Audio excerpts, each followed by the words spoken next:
ସାଙ୍ଗମାନେ ନମସ୍କାର, ମୁଁ ଆପଣଙ୍କର ପ୍ରିୟ Abhi. Welcome to my blog. ସାଙ୍ଗମାନେ ଆଜି ଆମେ ସକାଳୁ ସକାଳୁ ମନେ ପଡ଼ିଲା ଆମ ଗାଁରେ ଗୋଟିଏ ଆମ ଗାଁକୁ ନୁହେଁ କିନ୍ତୁ ଆମ ଗାଁ ପାଖ ଗୋଟେ ଏରିଆକୁ ଦୁଇଟା ପକ୍ଷୀ ଆସିଛନ୍ତି, ଯାହାକି ବହୁତ ବିରଳ ପ୍ରଜାତିର, ଯାହାକି ଏଗୁଡ଼ା ଆମ ଏରିଆରେ ଏପଟେ ଦେଖିବାକୁ ମିଳେନି। ଯାହାକି ସେଗୁଡ଼ା ଅଷ୍ଟ୍ରେଲିଆର ପକ୍ଷୀ, ଯାହାକି ଏପଟକୁ ବୁଲିବା ପାଇଁ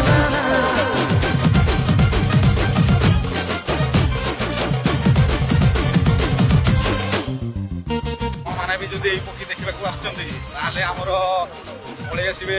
ଲୋକେସନ୍ ହେଉଛି ଆମର ସାତଭାୟାରୁ ପଳେଇ ଆସିବେ ସିଧା ଗଡ଼ିଆ ରାସ୍ତାକୁ, ଯେଉଁଠି କେନ୍ଦୁଡ଼ିଆ ଗାଁରେ ଆମର ରାଇଟ୍ ସାଇଡ଼୍ରେ ଆମର ଗୋଟେ ପ୍ରଥମ ଘର ଯେଉଁଟା ପଡ଼ିବ, ସେଇଠି ଏଇ ଦୁଇଟା ପକ୍ଷୀ ରଖିଛନ୍ତି। ଆପଣମାନେ ନିଶ୍ଚିତ ଭାବରେ ଦେଖିବା ପାଇଁ ଆସନ୍ତୁ। ପାଖକୁ ଯେତେବେଳେ ଆସିଛି ଦେଖିକି ଯାଆନ୍ତୁ, ନିଶ୍ଚିତ ଭାବରେ ଆପଣମାନଙ୍କୁ ବି ଭଲ ଲାଗିବ। ଅଷ୍ଟ୍ରେଲିଆରୁ ଏଇ ପକ୍ଷୀ ନିଶ୍ଚିତ ଭାବରେ ଆସୁଛନ୍ତି, ଯାହାକୁ ଅଷ୍ଟ୍ରିଚ୍ ପକ୍ଷୀ କୁହନ୍ତି।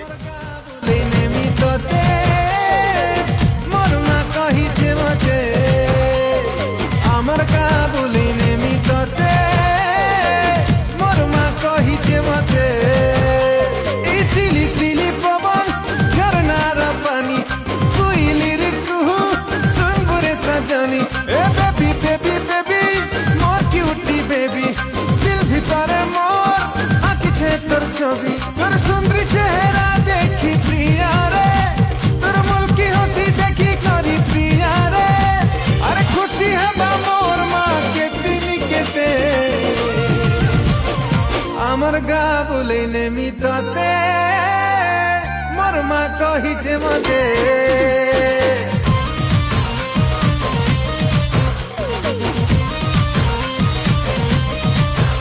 ও আমার গা বলে নেমি তোতে মোর মা কহিছে মতে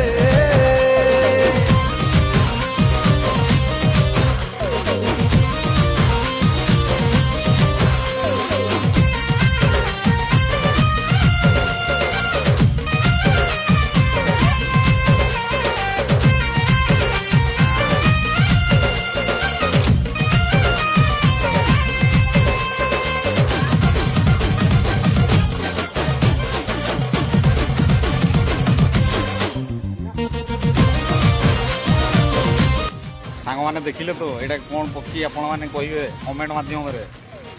ମୁଁ ତ ଦେଖେଇଲି କେତେ ବଡ଼ ଭାଇ, ତୁମ ଦେଖିଲେ ଭାଇ ମୁଣ୍ଡ ଭାଇ ପାଖକୁ ଯାଇକି ଦେଖିଲା ବେଳକୁ ତ ବହୁତ ଡର ଲାଗୁଛି।